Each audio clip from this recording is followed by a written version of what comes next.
오늘 나누실 하나님 말씀은 빌립보서 1장 12절부터 21절까지 말씀입니다. 빌립보서 1장 12절부터 21절까지 말씀입니다. 신약성경 318면입니다. 말씀 읽기 전에 한 가지만 더 강고 드리겠습니다.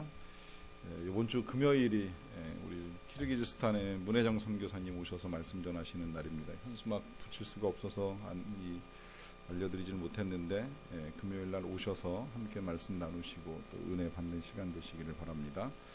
1장 12절부터 21절까지 말씀을 저하고 여러분들이 한 절씩 교독하도록 하겠습니다.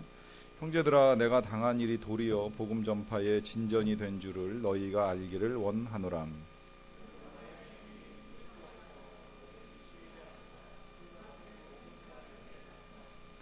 형제 중 다수가 나의 매임으로 말미암아 주 안에서 신뢰함으로 겁없이 하나님의 말씀을 더욱 담대히 전하게 되었느니라.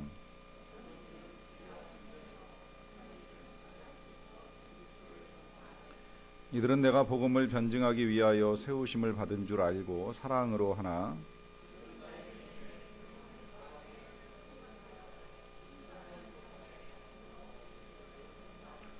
그러면 무엇이냐? 거칠애로 하나 참으로 하나 무슨 방도로 하든지 전파되는 것은 그리스도니 이로써 나는 기뻐하고 또한 기뻐하리라.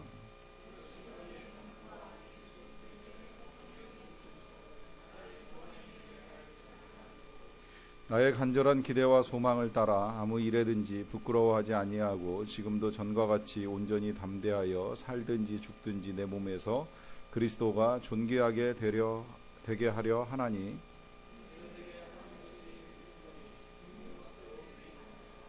아멘. 우리 교회에서 선교 파송을 하는 일이 종종 있습니다.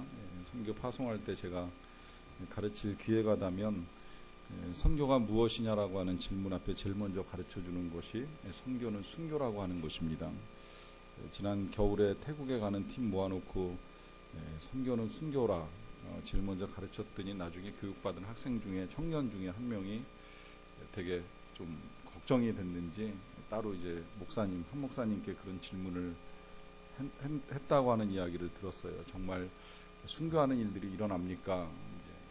흔하게 일어나지는 않아요. 사실은 진짜 어쩌다가 한번 있을 수 있는 일이라고 생각할 정도로 드문 일이지만 그렇다고 전혀 없다라고도 말할 수가 없습니다. 이게 선교라고 하는 건 하나님의 일인 건 틀림이 없습니다. 또 하나님께서 가장 기뻐하시는 일입니다. 선교보다 하나님이 더 좋아하시는 일이 어디 있겠어요? 우리가 교회에서 정말 다양한 봉사를 하지만 어쨌든 그 봉사 중에서도 가장 중요한 봉사는 선교입니다. 선교 이상의 봉사가 없다 보니까 우리 교회 많은 부분이 이제 선교 지향적으로 가져가려고 애를 쓰는 부분들이 있는데 이 하나님께서 하시는 일이고 또 하나님이 가장 기뻐하시는 일임에도 불구하고 그 가운데 생각지 못한 어려움이 있습니다. 사고도 나고 순교도 생기고 어떤 경우에는 하여튼 계획했던 것대로 일이 진행되지 아니하는 어려움들이 생겨납니다. 이제 그러다 보니까 우리에게 의문이 생기는 거예요. 아니 이게 분명히 하나님이 하시는 일이 맞는데 왜 이런 일이 일어나느냐라고 하는 질문이 생기는 거죠. 이게 꼭 선교가 아니더라도요.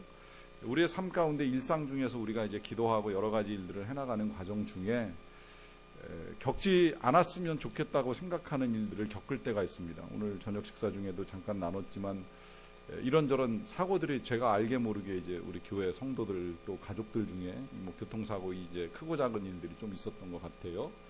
우리가 그런 일 없기를 바랍니다. 그래서 기도합니다. 하루를 사는 동안에 하나님 지켜주시고 안전하게 해주시고 보호해달라고 하는 기도를 우리가 드립니다. 이제 그럼에도 불구하고 때때로 우리가 그런 일들을 겪을 수 있다라고 하는 것입니다. 자, 그런 일들을 겪는다라고 하면 그러면 그런 일들을 겪을 때에 오늘 그 말씀대로 우리가 기뻐하고 기뻐하리라고 하는 고백을 할 수 있겠느냐라고 하는 이제 질문을 드리는 거예요. 나중에 다시 나오긴 하겠습니다만은 나온 길에 미리 말씀드리자라고 하면 반복해서 쓴 거는 이제 여러 가지 의미가 있는데 일단은 그냥 기쁨이 형식적이지 않다는 거예요. 여러분 우리가 그냥 좋아, 맛있어 이런 표현 한 번 정도 하면 그냥 그런가 보다 하겠지만 좋을 땐 반복하잖아요. 야 정말 좋아, 진짜 기가 막히게 좋네, 이렇게 맛있는 건 더 이상 있을 수가 없어 그러면서 반복합니다. 이제 그런 점에서 보면 사도 바울이 나 기쁘다라고 하는 이 고백이 그냥 형식적인 고백이 아니라 정말 마음에서 우러나오는 진심된 고백이라고 하는 의미가 이 반복에 담겨 있어요. 그러면서 또 한편으로 이제 구분을 하자라고 하면 이제 과거에 대한 고백이고 미래에 대한 고백이라고 할 수 있습니다. 물론 이제 기쁨 자체는 현재이기 때문에 그는 현재의 과거에 있었던 일을 가지고 기뻐하고 또 앞으로 있게 될 일들을 가지고 이제 기뻐하는 거예요.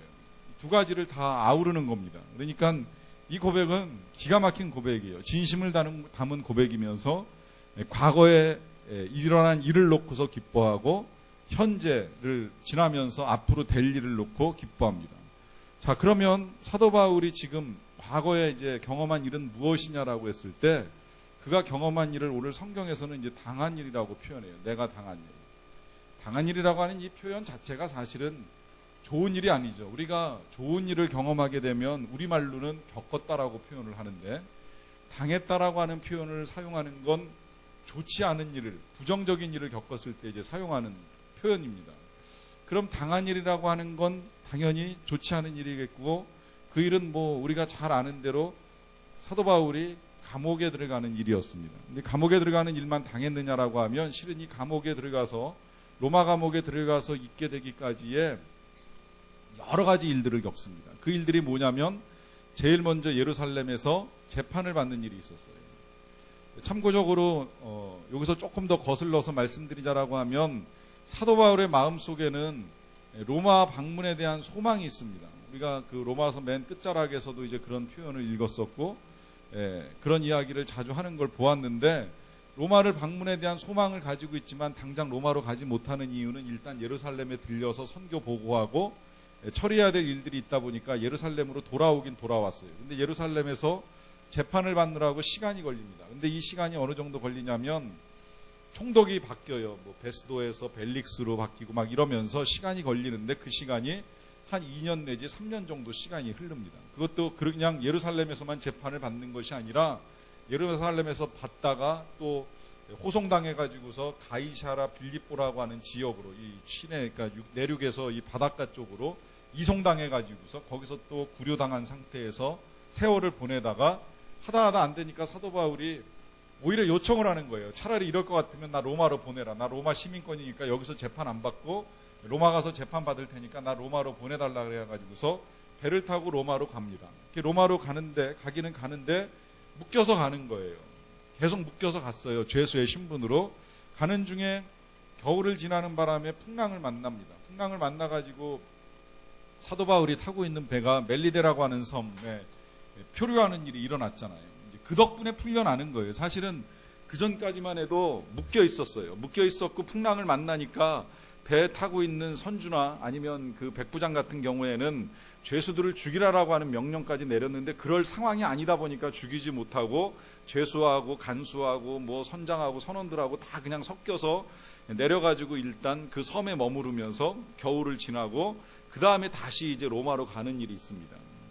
이 풍랑 때문에 이제 죽을 뻔한 일도 겪는 거예요. 또 그 일만 겪는 것이 아니라 멜리데 섬에서는 독사 뱀한테 물리는 일도 있었습니다. 이제 이런저런 일 다 겪고 로마로 갔어요. 로마로 가서도 그가 소원했던 것처럼 성도들을 만나는 것이 아니라 감옥에 갇혀 있습니다. 그리고 감옥에 갇혀 있는 상태에서 재판이 진행돼야 되잖아요. 근데 재판이 진행되면 사실은 사도 바울은 나오게 되어 있어요. 왜 나오게 되어 있느냐면 사도 바울의 죄명이 특별한 게 없어요. 지금 이제 이 죄명을 가지고 사도 바울이 감옥 속에 들어간 건 복음을 전한다는 것이고 그 복음 속에 예수를 주라고 고백을 하다 보니까 이 주가 당시에 로마의 황제였던 이 가이사를 반역하는 것이 아니냐라고 해가지고서 그 감옥에 들어간 것이지 막상 재판을 진행해 놓고 나서 보면 사도 바울은 무죄라는 게 너무나도 분명합니다. 그러면 감옥에서 나와야 되는데 문제는 재판이 진행이 안 되는 거예요. 이런저런 이유로 재판이 진행이 안 되다 보니까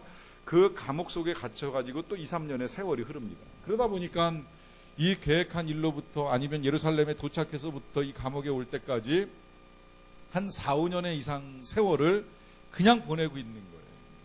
생각해보면 얼마나 답답한 일입니까? 근데 이 일을 당하는 사도 바울이 고백하기를 나는 기뻐하고 기뻐하리라 라고 하는 고백을 합니다.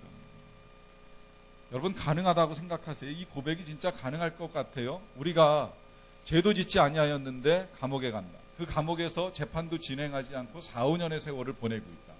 그 재판을 하기 위하여 멀리 이동하는 일이 있었는데 그 중에 풍랑을 만났고 그래서 가가지고서도 또 재판이 진행되지 않고 4, 5년의 세월을 겪고 있을 때 기뻐하고 기뻐하리라. 가능할까 하는 질문을 해보는 겁니다. 여기서 이제 우리에게 있어서 중요한 이제 신앙적 시각이라고 할 수 있겠는데요. 당한 일을 조금 이제 우리 그 신학적 용어로 표현하자 그러면 사건입니다. 이제 우리가 겪은 일이라고 하겠죠. 늘 중요한 건 여러분 이 믿음이라고 하는 건 사건보다 이 사건에 대한 해석이 중요합니다. 이게 참 중요하다라고 말씀드리는 이유가 있어요. 믿음의 사람들은 결국 똑같은 사건을 겪을 때에 그것을 어떻게 해석하느냐에 따라서 그 믿음이 결정되는 일이 되기 때문입니다. 제가 좋아하는 신방 본문 가운데 하나가 그 사무엘상 7장 12절 말씀인데요. 사무엘상 7장 12절 말씀은 이스라엘이 전쟁을 치르고 난 다음에 돌을 세웁니다. 에벤에셀 돌을 세워요. 그 돌을 세우고 고백합니다. 에벤에셀 말 그 뜻 그대로 여호와께서 여기까지 우리를 도우셨다라고 하는 고백을 해요. 사실은 전쟁을 누가 치른 거예요? 이스라엘이 치른 거예요. 사람이 싸우는 거잖아요. 어쨌든 간에 사람이 싸워 이기는 거죠. 그런데 그 싸움 치르고 나서 고백하기를 뭐라고 고백해요? 여호와께서 여기까지 우리를 도우셨다라고 고백합니다. 해석이 중요한 거예요. 똑같은 일을 겪지만 그 일에 대한 이제 해석이 중요한 건데 어떻게 해석하느냐에 따라서 같은 일도 기뻐할 수 있고 또 기뻐하게 될 일이 된다라고 하는 것이죠. 근데 여러분 여기서 이 해석을 잘하는 방법이 뭐냐면 해석을 잘하기 위해서 필요한 건 삶의 목적이 분명해야 됩니다. 삶의 목적. 삶의 목적이라고 하는 건 우리가 무엇을 위하여 사느냐라고 하는 이 질문이 분명해져야 돼요. 무엇을 위하여 사느냐. 이 목적이 불분명하다 보니까 때때로 우리가 똑같은 사건을 해석해도 이 목적과 전혀 관계없는 해석을 하면서 믿음을 저버리는 일이 있습니다. 예를 들어서 삶의 목적이 부요함에 있다고 가정을 그냥 해보는 거예요. 부요함의 목적을 두고 인생을 살아왔어요. 그러면서 기도하고 사업도 했어요. 근데 이 사업이 망했어요. 그러면 이 돈의 목적을 두고 살아온 사람의 해석은 뭐겠어요? 하나님이 나를 망하게 하셨다. 하나님이 내 사업을 안 도와주신다. 하나님이 영 도와주시지 않아서 못 해먹겠다. 이게 해석입니다. 근데 만약에 그냥 그 한 가지 예를 가지고 조금 더 부연하자면 만약에 그 사람의 삶의 목적이 정말 하나님의 영광에 있고 또 하나님의 뜻에 있다라고 하면 어떻게 해석이 진행될까요? 그렇다면 내가 망한 것도 무슨 하나님의 뜻이 있겠지. 내가 망한 것도 하나님의 무슨 영광을 위하여 쓰임받는 무엇인가가 있지 않겠느냐라고 하는 해석을 할 수 있게 된다라고 하는 겁니다. 오늘 사도 바울이 어떻게 해석하는지 좀 볼게요. 자, 먼저 빌립보서 1장 12절입니다. 형제들아 내가 당한 일이 도리어 복음 전파의 진전이 된 줄을 너희가 알기를 원하노라 그래요. 여기 먼저 주목하고 싶은 건 맨 마지막에 너희가 알기를 원하노라라고 하는 고백입니다. 이 사도 바울이 어떻게 보면 빌립보서 편지 이제 시작하고 11절까지 인사하고 난 다음에 제일 먼저 다루는 주제라고 할 수 있는 게 12절부터 시작이 되는데 너희가 좀 알았으면 좋겠다라고 하는 이 말을 합니다. 이 말은 전하는 자가 여러 가지를 전하지만 그 가운데서도 특별하게 이거는 좀 알고 갔으면 좋겠다라고 할 때 강조하면서 쓰는 표현 아닙니까? 저도 때때로 그런 표현 쓸 때가 종종 있는데 지금 사도 바울이 이런 표현을 쓰면서 이 빌립보 교회 교인들이 좀 알았으면 좋겠다라고 하는 말이 뭐냐면 내가 당한 일 말씀드렸죠. 어떤 일들인지 더 설명 안 드립니다. 내가 당한 일이 도리어 복음 전파의 진전이 된 줄을 너희가 알기를 원하노라 그래요. 그러면 지금 여기서 사도 바울의 해석은 뭐예요? 자기가 당한 이 많은 일들이 어떤 결과를 가져왔다 그래요? 복음 전파의 진전을 가져왔다 그래요. 진전, 과거에 진보로 번역된 이 진전이라고 하는 단어, 군사 용어였는데요. 이 군인들이 전쟁을 치르러 갈 때에 앞에 어떤 장애물이 놓여 있으면 그걸 걷어내고 나아가는 걸 의미합니다. 예를 들어 숲이 빽빽한 숲을 통과해서 전쟁을 치르러 가야 된다면 나무들을 다 쳐내면서 나가는 걸 말하는 거예요. 만약에 함정이 파져 있으면 그 함정을 다 메꾸면서 나아가는 겁니다. 물이 흐르고 있으면 돌을 가져다가 다리를 놓고서 건너가면서 전쟁을 치를 때에 진전이라고 하는 단어를 사용합니다. 이 말은 복음 전파에 장애가 있다는 거예요. 복음 전파에 어려움이 있다는 거예요. 그럼에도 불구하고 지금까지 사도 바울이 겪은 이 모든 일들이 다 복음 전파에 진전을 가져왔다라고 하는 사실을 알기 원한다라고 하는 고백을 하고 있습니다. 어떻게 진전되었느냐 몇 가지 이제 그 사례를 알려주는데요. 빌립보서 1장 13, 14절입니다. 그거 읽기 전에 1번에서 정리나 좀 한번 다시 하고 갔으면 좋겠어요. 우리가 당하는 일이 도리어 복음 전파에 진전을 가져올 수 있다라고 하는 사실을 아셔야 돼요. 여러분들이 아시기를 바랍니다. 그런데 복음 전파에 진전을 가져오는 건 무조건 갖고 오는 건 아니에요. 우리가 어떻게 해석하느냐에 따라서 다를 수 있어요. 똑같은 아까 말씀드린 대로 뭐 정말 사업이 망했어요. 사업이 망했을 때 하나님이 날 망하게 하셨어. 이렇게 해석하면 아무 진전이 안 일어납니다. 그 말 듣고 누가 하나님을 인정하고 누가 하나님을 믿겠어요. 그런데 하나님이 날 망하게 하셨는지는 모르겠지만 그래도 난 감사해. 난 기뻐하고 기뻐할 수 있어라고 고백한다면 이제 거기서 능력이 나타나는 거예요. 거기서 진짜 복음 전파에 진전이 올 수 있다는 겁니다. 여러분 이걸 우리가 잘 아셔야 돼요. 우린 자꾸 성공하고 성장하고 성취해서 뭔가 하나님의 영광이 나타나고 잘 될 것처럼 생각하지만 망한 그 자리에서도 실패한 그 자리에서도 이 떨어진 그 자리에서도 우리가 어떻게 고백하느냐에 따라서 복음의 전파가 일어날 수도 있다라고 하는 것입니다. 빌립보서 1장 13절로 넘어갑니다. 이러므로 나의 매임이 그리스도 안에서 모든 시위대안과 그 밖의 모든 사람에게 나타났으니 형제 중 다수가 나의 매임으로 말미암아 주 안에서 신뢰함으로 겁없이 하나님의 말씀을 더욱 담대히 전하게 되었느니라 그래요. 자, 여기서 이제 사도 바울이 그 복음 전파가 어떻게 나타났느냐라고 하는 거를 이제 몇 가지로 지금 우리에게 가르쳐 주는데, 첫 번째로 그가 지금 가르쳐 주는 건 뭐냐면 시위대와 여기 보시게 되면 그 밖의 모든 사람, 그 밖의 사람들에게 나타났다 그래요. 이게 무슨 이야기냐면 사도 바울이 감옥에 들어가기는 들어갔지만 이 시위대는 아시겠지만 이 황제의 경호 부대를 말합니다. 황제의 경호 부대 사람들과 그 밖의 사람들이 이 사도 바울의 매임을 통해서 예수님을 알게 되고 예수님을 믿는 일이 일어났다는 거예요. 이것이 첫 번째 복음 전파의 진전을 의미합니다. 그 다음에 이제 또 하나 어떤 진전이 이루어졌냐면 그 뒤에 형제 중 다수가 나의 매임으로 말미암아 신뢰함으로 겁없이 하나님의 말씀을 더욱 담대히 전하게 되었느니라 그래요. 사도 바울이 못하니까 그 중에 몇몇 사람들은 이렇게 생각을 한 거예요.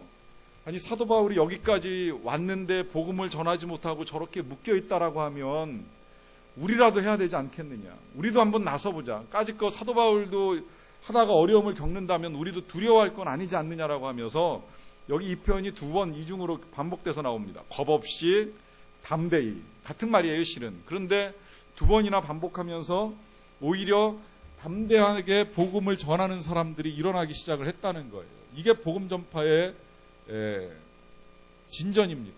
담대하게 전파하는 사람들이 일어났다는 거예요. 어떻게 그런데 이것이 가능하냐면 이것이 가능한 건 하나님을 신뢰함으로, 주 안에서 신뢰함으로 하나님의 말씀을 더욱 담대히 전하는 사람들이 생겨났다라고 하는 것입니다. 여기서 우리가 중요한 진리 하나를 이제 정리를 해야 됩니다. 그것은 복음 전도자는 매여도 복음은 매이지 않는다는 거예요. 복음 전도자가 복음을 전하다가 묶일 수도 있고 감옥에 갈 수도 있고 또 순교를 당할 수도 있지만 그렇다고 해서 복음이 묶이지는 않았습니다. 2000년 교회 역사는 그 사실을 우리에게 분명하게 알려줍니다. 복음을 전하는 사람들이 묶여가지고 감옥에 가는 일도 있었고 지하에 땅굴로 들어가서 예배를 드리는 일도 있었고 순교를 당하는 일도 있었지만 그렇다고 해서 복음이 쇠하여지진 않았어요. 복음은 계속해서 진전합니다. 발전합니다. 앞을 향하여 나아갑니다. 그렇기 때문에 이제 여기서 복음 전도자는 매여도 복음은 매이지 않는다는 것을 우리가 알게 되고요.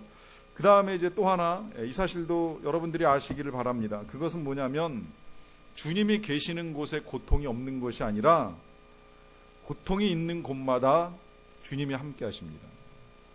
다시 한번 말씀드릴게요. 주님이 계시는 곳에 고통이 없는 것이 아니라 고통이 있는 곳마다 주님이 함께 하십니다. 주님이 계시기 때문에 고통이 피해가진 않아요. 주님이 계셔도 제자들이 풍랑을 만납니다. 주님조차도 때로는 십자가를 당하셨습니다. 그러나 분명한 건 고통의 자리에 주님이 함께 하십니다. 오늘 그렇게 사도 바울이 갇혀있는 감옥에 예수님이 함께 하셨습니다. 이제 그러다 보니까 이런 일들을 겪는 중에 사람들이 복음을 전파하는 일이 있는데, 문제는 이제 전파에서 트러블이 생기기 시작을 했어요. 어떤 문제가 생기냐면, 전파를 하기는 하는데 동기가 조금 갈라집니다. 그 1장 15절부터 18절까지 보시게 되면 어떤 이들은 투기와 분쟁으로, 어떤 이들은 착한 뜻으로 그리스도를 전파합니다. 투기와 분쟁으로 전파하는 사람이 있고 착한 뜻으로 전하는 사람이 있어요. 이걸 조금 더 부연해서 그 뒤에 이제 이렇게 설명해요. 이들은 내가 복음을 변증하기 위하여 세우심을 받은 줄로 알고 사랑으로 한다. 이 사랑으로 하는 이들은 당연히 착한 뜻으로 하는 사람들이겠죠. 반대로 그들은 투기와 분쟁으로 하는 사람들인데 나의 매임에 괴로움을 더하게 할 줄로 생각하여 순수하지 못하게 다툼으로 그리스도를 전파한다. 그래요. 다툼으로. 순수하지 못하게 불순한 의도로 한다라고 하는 것이죠. 자, 동기가 서로 달라요. 그리스도를 전파하는 동기가 어떤 사람들은 사도 바울이 하던 일을 못하게 되었으니 우리가 대신 해야 되지 않겠냐, 아니면 정말 우리라도 영혼을 구원하는 이 일을 할 수밖에 없지 않느냐라고 하면서 사랑을 가지고 착한 뜻으로 복음을 전합니다. 그런데 여기 지금 이 사도 바울에게 괴로움을 더하게 할 줄로 생각한다라고 하는 이 말은 로마에 있는 성도들 중에는 사도 바울을 별로 좋아하지 않는 사람들이 있었어요. 이제 그 몇 가지 이유가 있어요. 첫째는 사도 바울이 이방인에게 자꾸 복음을 전하니까 유대인들 중에 싫어했을 가능성이 있고요. 또 그 다음에 사도 바울이 전하는 곳마다 이제 교회를 세우고 성도들이 모여드니까 이제 이 로마에서 교회를 세운 지도자들이 사도 바울을 시기하거나 이제 미워하면서 이제 사도 바울을 별로 좋아하지 않는 일들이 있었습니다. 이제 그러던 중에 사도 바울이 로마 감옥에 갇히게 되는 걸 알게 되니까 오히려 그럼 좋다, 우리가 뭐 열심히 전해서 우리가 사도 바울 없이도 잘 하는 걸 보여주자, 이제 이런 식으로 사도 바울에게 은근히 괴로움을 더하게 하고자 하는 생각을 가진 사람들이 있었다는 거예요. 그런데 이런 일들이 일어날 때 동기가 서로 다를 수는 있는데, 그 다음에 빌립보서 1장 18절에서 사도 바울 선생님이 이렇게 말합니다. 그러면 무엇이냐, 거칠애로 하나 참으로 하나 무슨 방도로 하든지 전파되는 것은 그리스도니 이로써 나는 기뻐하고 기뻐하리라. 그래요. 여기서 한 번 더 이야기해요. 다툼과 불순이라고 하는 걸 거칠애로 이야기하고요. 말하자면 외식이죠. 그 다음에 착한 뜻 사랑으로 하는 걸 참으로 한다 그래요. 그런데 이 모든 일의 결과는 뭐예요? 이 모든 일의 결과는 무슨 방도로 하든지 전파되는 건 뭐라고요? 전파되는 건 예수 그리스도가 전파된다 그래요. 그리고 이것이 사도 바울이 기뻐하는 이유가 된다라고 하는 고백을 하고 있습니다. 이게 중요합니다. 지금 다시 확인하지만 사도 바울의 기쁨의 원인은 뭐예요? 예수 그리스도의 전파입니다. 근데 그 예수 그리스도가 어떻게 전파돼요? 어떤 경우에는 착한 뜻으로, 어떤 경우에는 투기와 분쟁으로 전파가 됩니다. 그러나 어떤 이유를 가지고, 어떤 동기를 가지고 전파가 되든지 사도 바울은 기뻐합니다. 일단 먼저 이 동기의 문제를 가지고 정리를 한번 합니다. 사람들마다 전하는 동기가 조금씩 다를 수는 있어요. 우리 목회자들 간에도 서로 다를 수가 있고, 교회 간에도 다를 수가 있고, 성도 간에도 다를 수가 있습니다. 이제 목회자에 따라서 전도를 정말 강조를 많이 하는 목회자가 있고, 별로 강조를 안 하는 목회자가 있을 수 있어요. 동기가 조금씩 다를 수 있다라고 보는 거예요. 또 교회들마다 아주 열심히 전도하는 교회들이 있어요. 너무 열심히 전도해가지고 언젠가 우리 집사람이 이 동네에서 이 다른 교회 교인의 전도를 받았는데, 교회 나가요 그러고 쉽게 대답했는데, 어느 교회 나가세요 물어보더니 판교소망교회 나간다니까 왜 그 교회를 다니냐고 이렇게 말해가지고 제 아내가 되게 화가 났던 적이 있었어요. 그 교회가 어때서 뭐가 문제인데 이제 이런 생각을 하게 되는 거죠. 어떻게 보면 다른 교회가 정말 이 투기와 다툼으로 이렇게 전도를 하는 것 같은 생각이 듭니다. 그런 일도 있어요. 제가 전에 사역하던 교회에서는요, 전도를 하면 연말에 이제 시상을 합니다. 우리 교회가 그 정도는 아니었었는데, 뭐 심한 교회는 교회에다가 연초에 아예 승용차를 한 대 딱 갖다 놓고, 어느 일정한 시점까지 전도를 많이 하게 되면 제일 많이 한 사람이 그 승용차 나중에 부상으로 이렇게 가지고 가게 하는 이제 교회들도 있다는 이야기를 실제로 들은 일도 있었어요. 근데 제가 있었던 교회는 그 정도는 아니었지만 어쨌든 연말에 되면 전도상 시상하면서 이제 1, 2, 3등 제일 많이 한 사람들한테 부상으로 이제 큰 것들을 주는 일들이 있었습니다. 이제 그러다 보니까 몇몇 분들이 정말 전도를 열심히 하는데 그 가운데 한 분 권사님이 진짜 전도를 많이 하셨어요. 이 주보에 세 가족이 등록을 하면 그 교회 주보에는, 우리 교회 주보에는 그런 거 없는데 이제 그 교회 주보에는 세 가족 이름이 나오게 되면 맨 끝에 전도자 이름이 같이 이렇게 올라옵니다. 이제 누가 전도했는지. 이제 만약에 전도하지 않고 그냥 와서 자원해서 등록하면 이제 스스로라고 써 있고, 누가 전도를 했으면 그 전도한 사람 이름이 올라가는데, 연중 이렇게 보면 제일 많이 이름이 올라오는 권사님이 한 분 계셨어요. 근데 제가 봤을 때 그 권사님이 저희 교고였기 때문에 실제로 전도를 많이 하신다라고 하는 건 알고 있었는데, 야, 이렇게까지 많이 하시나? 정말 신기하다. 이제 이런 생각이 드는 일이 있었거든요. 근데 예, 그분이 전도하셔가지고 교인이 등록을 하게 되면 이제 그 다음에 새가족 교육 끝나고 나서 이제 제가 등록하신 가정 신방을 가야 되잖아요. 그래서 신방 가가지고 이제 예배 드리고 난 다음에 다가하다가 여쭤봤어요.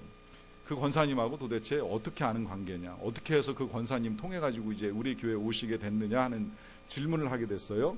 그랬더니 누구 말이에요? 이러고서 대묻더라고요. 그래서 그 보니까 전도를 그 권사님 하신 걸로 돼 있는데 그분 말씀이요 그랬더니 그분 몰라요 그러더라고요. 그러면서 오히려 대묻기를 그분이 혹시 교회 앞에 서 있는 그 할머니 아니냐고 물어보더라고요. 그래서 어떻게 된 거냐고 했더니 교회 이사 와가지고 처음 가보는데 할머니 한 분이 교회 입구에 서가지고 교회 처음 오시냐고 물어보더래요. 그래서 그렇다고 그랬더니 그러면 등록 안내해 주겠다라고 이제 데리고 들어가서 등록카드 써주시고 맨 끝에 전도자 이름 쓰는 난에다가 그분이 본인 이름을 쓰신 것 같다고 그러더라고요. 그렇게 해가지고서 이제 교회에 등록을 시키다 보니까 이제 나중에 알게 된 거예요. 모든 목회자들이 그 사실을 나중에 알게 됐어요. 왜 이렇게 전도를 많이 하나 했더니 평일에도 물론 전도를 전혀 안 하시는 건 아니에요. 제가 알기에는 평일에도 하시지만 주일날은 특별히 교회 앞에서 이렇게 기다리고 있다가 교회에 낯선 사람 나타나면 제일 먼저 가서 안내하시면서 내가 전도했다 이제 이런 뜻을 가지고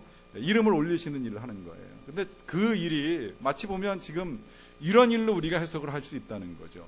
정말 1등을 하고 싶은 욕심으로 하던 아니면 어떤 뜻으로 하든지 간에 사랑으로 정말 영혼을 구원하기 위하여 나가 복음을 전하든 어떻게 해서든지 전달되는 것은 그리스도인이 이로 인하여서 기뻐할 수 있다는 겁니다. 근데 여러분 여기서 조금 주의하셔야 될 건 뭐냐면 동기는 좋아요. 동기는 진짜 뭐 어떻게 하든지 좋고 기왕이면 뭐 착한 뜻으로 정말 사랑으로 죽어가는 영혼이 불쌍해서 하면 더할 나위 없이 좋고요. 그런데 어떤 뜻으로 우리가 진짜 이 동기를 가지고 전파하든지 간에 중요한 건 그리스도가 전파되어야 한다. 그리스도가 전해져야 된다는 것입니다. 행여 내 이름을 높이려고 행여 내가 영광을 받기 위하여 드러나는 전도는 아니라고 하는 거죠. 그리고 사도 바울이 다른 서신서에서는 뭐라고까지 말씀하시냐면 내가 전하지 아니한 전한 복음 이외의 복음을 전하는 자는 저주를 받을지어다 그래요. 이게 굉장히 심한 표현이지만 그렇게 표현하는 이유가 있어요. 그건 가짜 복음은 전하지 말라는 거예요. 왜곡된 복음을 전하지 말라는 거예요. 이단의 복음을 전하지 말라는 겁니다. 분명한 복음을 전하라는 거예요. 근데 그렇다면 그 분명한 복음은 무엇이냐라고 했을 때 그 분명한 복음이 예수 그리스도입니다. 예수 그리스도의 탄생, 예수 그리스도의 생애, 예수 그리스도의 죽음, 부활, 승천, 재림, 이걸 전하는 복음이어야 된다라고 하는 것이죠. 이걸 전하지 아니하면 저주를 받을지어다라고 말했던 사도 바울이 이렇게 투기와 분쟁으로 다툼으로 불순하게 거칠애로 전해도 기뻐하는 이유는 뭐예요? 그래도 예수만 전파되면 된다는 거예요. 경쟁적으로 전한다고 할지라도 예수 그리스도만 전하면 기뻐하고 기뻐하리라 하는 고백을 합니다. 이 기쁨, 왜 이것이 사도 바울에게 기쁨이 될까요? 이제 아까 말씀드렸던 수많은 일을 당한 사도 바울이 왜 이 일로 기쁨을 이야기할까요? 이것이 사도 바울의 삶의 목적이었기 때문입니다. 목적. 그의 목적은 예수 그리스도가 전파되는 거예요.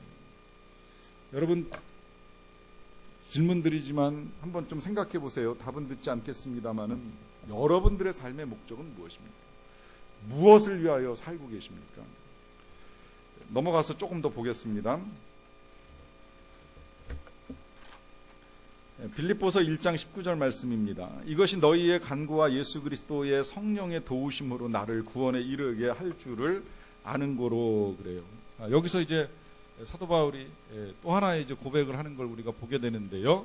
자, 이것이 너희의 기도 간구와 성령의 도우심으로 나를 구원에 이르게 할 줄을 안다라고 하는 이제 고백을 합니다. 자, 여기서 구원이라고 하는 이제 고백을 하는데, 일단 구원을 이루기 위해서 기도와 성령의 도우심이라고 하는 것이 필요하다라고 하는 걸 이제 말합니다. 그러면 구원을 이루게 된다 하는 이야기를 하죠. 그런 면에서 이 구원은 도대체 무슨 뜻이냐라고 했을 때에 이제 두 가지로 해석이 가능해요. 원래 이 구원이라고 하는 단어, 헬라어로 소테르라고 하는 단어는 구출이라고 하는 의미를 가지고 있습니다. 사실 우리나라의 이 구원이라고 하는 단어도 원래는 이제 일반적인 용어를 우리가 교회에서 차용해 가지고 와서 쓰다 보니까 구원이 우리는 진짜 이제 예수 믿고 천국 가는 걸로 그냥 쉽게 이해를 하지만, 원래 구원이라고 하는 건 뭐예요? 어떤 어려움에 빠진 사람이 그 어려움으로부터 구출당할 때 그걸 구원이라고 표현을 하잖아요. 그걸 교회에 와서 이제 쓰다 보니까 우리가 죄로부터, 질병으로부터, 저주로부터, 사망으로부터 이제 구원을 받는다, 이제 이런 표현을 사용을 합니다. 그런 의미에서 이 구출이라고 하는 단어로 이 구원을 해석을 하게 되면 이 표현 틀리지 않아요. 일단 사도 바울은 너희들이 기도해주고 성령의 도우심으로 내가 지금 이 감옥에서 구출될 것을 안다라고 하는 고백을 하고 있습니다. 이 일은 실제 과거에 한번 교회에서 일어났던 일이잖아요. 복음을 전하는 사도 베드로가 감옥에 들어가는 일이 있었습니다. 감옥에 들어가 가지고서 지도자가 사라지니까 교회가 전체적으로 모여 가지고 밤새워서 기도를 드리는 일이 있었어요. 그 간구하심 가운데 성령의 도우심으로 이 성령이 직접 잠자는 베드로를 깨웁니다. 이렇게 세워요. 그리고 옷을 입으라 그러죠. 옷 입으니까 그 다음에 성령이 감옥의 문을 다 열어줘요. 그래가지고서 베드로가 감옥에서 탈출해가지고 구출받아가지고서 교회로 돌아와요. 돌아와가지고서 이제 문을 막 두드리니까 기도하는 사람들이 놀래잖아요. 밖에 베드로가 왔다 그러니까 아니다, 그 유령일 것이다 그러면서 자기들이 기도하고 믿지도 못했어요. 근데 실제로 베드로는 구출을 받았어요. 이런 일이 일어났습니다. 이제 이 일이 있다 보니까 사도 바울이 그렇게도 말하는 거예요. 너희의 간구와 예수 그리스도의 성령의 도우심으로 나를 구출하게 될 줄로 안다. 그런데 구원이라고 하는 건 또한 한편으로는요, 그런 고백도 있지만 어떤 고백이 있느냐. 여러분이 구원이라고 하는 게 우리가 지금 앞서 로마서를 배울 때는 정리를 했습니다. 1차적으로는 예수를 믿고 의롭다 여김을 받는 것, 이신칭이라고 하는 이제 의롭다 칭함을 받는 것이 구원이라고 하는 거 말씀을 드렸죠. 그러나 구원은 여기서 끝나는 것이 아니라 이 세상을 사는 동안에 우리가 성화되어야 하는 것도 구원에 들어간다라고 말씀을 드렸어요. 그래서 로마서의 절반이 성화, 거룩해져가는 과정에 대한 메시지로 들었습니다. 그리고 마지막에 거룩해진 우리들이 예수님의 재림 시에는 다 영화롭게 될 것이라고 하는 것을 보았습니다. 이 전체가 구원이에요. 실은 구원이라고 하는 건 의롭다 여김을 받고 끝나는 것이 아니라 우리가 거룩하여져서 나중에 영광의 자리로 나아가는 것까지를 다 포함해서 구원이라고 말합니다. 그렇게 보면 지금 사도 바울이 고백하고 있는 이 구원은 단순히 구출만이 아니라 이 빌립보 교회 교인들의 기도와 또 성령의 도우심으로 말미암아 자기 자신이 성화될 것을 안다라고 하는 고백을 하는 겁니다. 사도 바울 자신에게도 성화가 필요하다라고 하는 고백을 하는 겁니다. 자, 그러면 이 성화는 뭐냐라고 했을 때에 빌립보서 1장 20절을 가지고 지금 이 해석을 한번 더 보겠습니다. 나의 간절한 기대와 소망을 따라 아무 일에든지 부끄러워하지 아니하고 지금도 전과 같이 온전히 담대하여 살든지 죽든지 내 몸에서 그리스도가 존귀하게 되게 하려 한다 그래요. 자, 여기서 아주 중요한 고백을 합니다. 사도 바울의 간절한 기대와 소망은 무엇이냐면 아무 일에든지, 이 아무 일에든지가 그 밑에 이제 살든지 죽든지로 이제 다시 번역됐잖아요. 그러니까 살게 되든지 죽게 되든지, 또 여기에 조금 더 부연해서 집어넣자면 이 감옥에서 나가게 되든지 못 나가게 되든지 사도 바울은 부끄러워하지 아니하고 지금 그가 원하는 건 뭐예요? 그리스도가 어떻게 되는 것? 존귀케 되는 것을 원한다. 어디에서 그리스도가 존귀하게 돼요? 내 몸에서. 내 몸에서 그리스도가 존귀하게 되기를 원한다 그래요. 여러분 잘 생각해 보세요. 이 성화, 이 거룩함이라고 하는 게 결국 무엇입니까? 우리가 성경책을 옆에 끼고 폼나게 교회 오는 게 거룩일까요? 교회 앉아가지고 긴 시간 기도하는 게 거룩일까요? 도대체 뭐가 거룩일까요? 진짜 거룩은 나를 통해서 그리스도가 존귀해져야 됩니다. 나를 통해서 그리스도가 영광을 받을 때에 그것이 거룩이 되는 것이지, 내가 영광을 받고 내가 존귀하게 보여서 영광이 되는 건 아니라, 그게 거룩은 아니라는 거예요. 그러다 보니까 사도 바울이 내 몸에서 그리스도가 존귀하게 되기를 원한다라고 하면서 이제 그렇게 되기 위하여서 너희들은 기도해주고 성령은 도와주실 것이고 나는 또한 간절한 기대와 소망을 따라서 담대하게 이것만을 구하면서 나아간다라고 하는 고백을 하고 있습니다. 여기 담대하다라고 하는 고백이 나오는데, 앞서도 우리가 겁없이 담대히 전한다라고 하는 표현을 봤는데, 여러분이 결국은 성화의 과정 중에 필요한 것이 뭐냐면 담대함입니다. 담대함. 담대히 내 몸에서 그리스도가 존귀하게 되기를 지금 기도하고 있잖아요. 그러면 이 담대함이 어디에서 오겠어요? 여러분, 담대함은요, 우리에게 힘을 주는 근거가 그것이라고 생각하는 데서부터 담대함이 옵니다. 예를 들어 사람은 돈을 가져야지 힘이 있어라고 생각을 하면 돈 있을 때는 진짜 담대하다가요, 돈이 떨어지고 나면 사람이 금방 위축되는 일이 일어납니다. 자녀가 부모를 지나치게 의존하다 보면 부모가 살아계실 때는 담대한데 부모 떠나고 나면 마음이 약해져가지고 쩔쩔매는 일들을 볼 때가 있어요. 여러분, 그런 의미에서 이 사도 바울의 이 담대함의 근거는 어디 있을까요? 사도 바울의 담대함의 근거는 예수 그리스도예요. 오직 예수 그리스도. 그러다 보니까 뭐라고까지 고백하냐면 아무 일에든지 부끄러워하지 않는다. 사실 부끄러워하는 건 용기가 사라지니까 부끄러워하는 거잖아요. 그러나 그리스도로 말미암아 내가 감옥에 있어도 부끄럽지 않고, 나가도 부끄럽지 않고, 살아도 부끄럽지 않고, 죽어도 부끄럽지 않고. 담대함, 이 죽음이라고 하는 게 얼마나 우리에게서 두려움을 가져다 줍니까? 그럼에도 불구하고 담대할 수 있는 이유는 그리스도가 우리를 죽음에 버려두지 않는다는 것 때문에 담대해질 수 있는 거예요.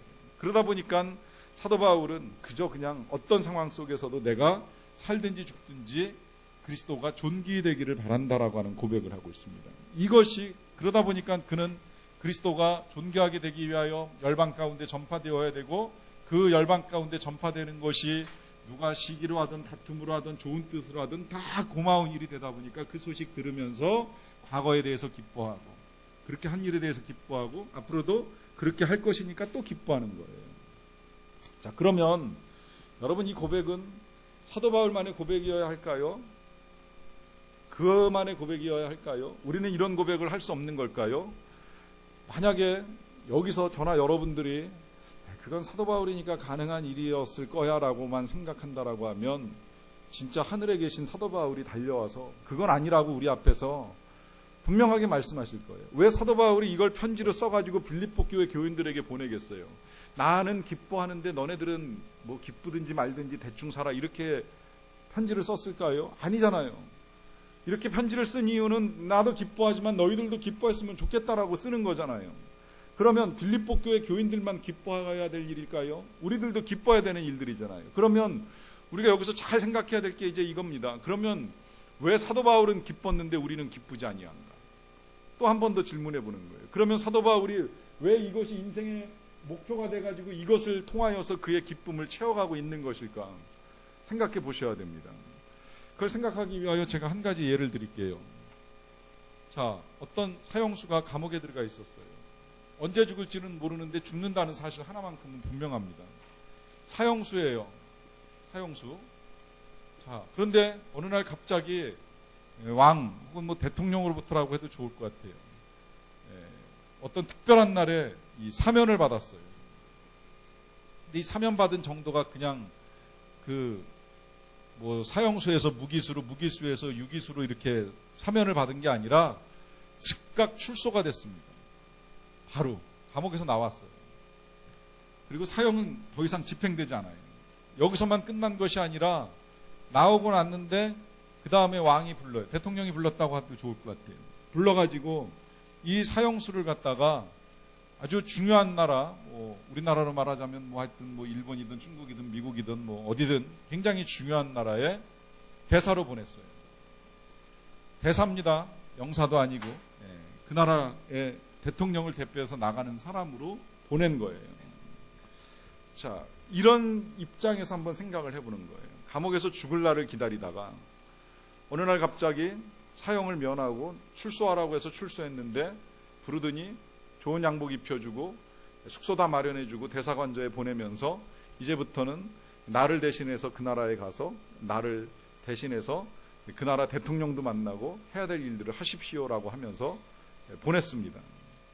어떨까요? 이 사람의 입장에서 생각을 해보는 거예요. 사형수의 입장에서 당연히 그 대통령을 위하여 충성을 바치겠죠. 출소했다는 사실만으로도 충분하지만 그런 나를 대사 삼아가지고서 한 나라의 그 중요한 나라에 대사로 보냈다라고 한다면 그 왕을 위하여 그 대통령을 위하여 충성하지 아니할 사람이 과연 어디 있겠습니까? 당연히 그러리라고 생각해요. 진짜 생각이 바르게 되어 있고 사람 된 도리를 안다라고 하면 그게 마땅한 일이겠죠. 여러분, 이 일이 사도 바울에게 나타난 일이고 우리 모두에게 나타난 일입니다. 실은 우리가 다 사형수였어요. 우리가 죽음을 면하지 못할 사람들입니다.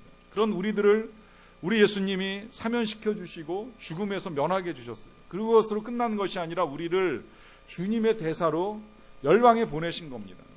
주님을 전하라고 우리를 그리스도의 사도로 세우신 거예요. 사도 바울만 세운 것이 아니라 우리 모두를 세운 겁니다. 이것이 사도 바울은 너무나도 분명한 거예요. 내가 죽을 수도 있는 죄인인데 예수님이 나를 부르시더니 살려내시고 살제실 뿐만 아니라 열방으로 보내셨다는 사실을 아니까 그는 지금 어디로 가도 기뻐합니다. 감옥으로 가도 매맞으러 가도 풍랑을 만나도 어떤 일을 겪어도 기뻐하는 거예요. 여러분, 우리에게 있어서 우리의 인생의 기쁨을 빼앗겼다라고 하면 우리가 이 사실을 잊어버렸기 때문이라고 보셔도 틀림은 없어요. 자꾸 이 사실을 망각합니다.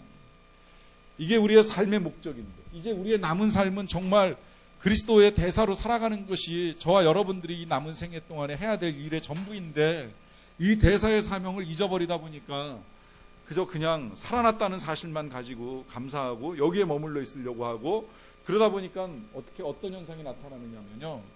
대사의 사명을 망각하게 되면 그 다음에 나타나는 일이 뭐냐면 출소해가지고 다시 나 중심으로 살아갑니다. 그러다 보니까 이 출소한 사람 중에 다시 감옥으로 돌아가는 사람이 많은 거예요. 이게 불행이지요. 실은 나 중심이 아니라 그리스도 중심으로 살았다라고 하면 이런 일이 일어나지 않았을 것인데 나 중심으로 살다 보니까 자꾸 과거로 되돌아가는 거예요. 이 삶을 바꾸고 이 삶을 기쁨으로 바꾸는 방법은 하나, 우리가 그리스도의 대사라고 하는 거예요. 그러다 보니까 마지막에 빌립보서 1장 21절에서 이제 이런 중요한 고백을 합니다. 이는 내게 사는 것이 그리스도니 죽는 것도 유익함이라. 참 중요한 고백을 해요. 죽는 것도 유익하다고 고백해요. 왜 죽는 거 유익하다고 고백하겠어요? 그 이유는 이제 이 세상에 정말 악함에서 벗어나고 비참함에서 벗어나고 약함에서 벗어나고 하나님의 위로를 받고 우리의 소망이 성취되니까 죽는 거 유익하다라고 고백을 합니다. 그런데 사는 것은 그럼 뭐냐? 사는 것은 유익하다라고 실은 고백하지 않았고요. 사는 것은 그리스도라고 고백합니다. 그리스도라. 왜 이렇게 고백할까요? 나는 이미 죽었다고 생각하는 거예요. 내가 그리스도와 함께 십자가에 못 박혔다고 고백합니다. 그리고 이제 내가 살아있다면 내가 사는 것이 아니라 내 안에 그리스도께서 사는 것이라고 하는 고백을 합니다. 그래서 사는 건 내가 사는 것이 아니라 그리스도가 사는 거고 그렇게 살다가 하나님이 부르시면 그 죽는 것도 천국 갈 수 있으니 얼마나 유익하냐라고 하면서 사나 죽으나 그저 내 몸에서 그리스도만 존귀히 되고 그리스도만 영광을 받았으면 좋겠다. 그 영광이 감옥에 갇힌 나를 통해서 드러나든지 감옥 밖에 있는 다른 사람들에 의하여 드러나든지 그리스도가 존귀히 되면 나는 기뻐하고 기뻐하리라 고백하는 것입니다. 이 고백이 저와 여러분들의 고백이 되기를 간절히 바랍니다.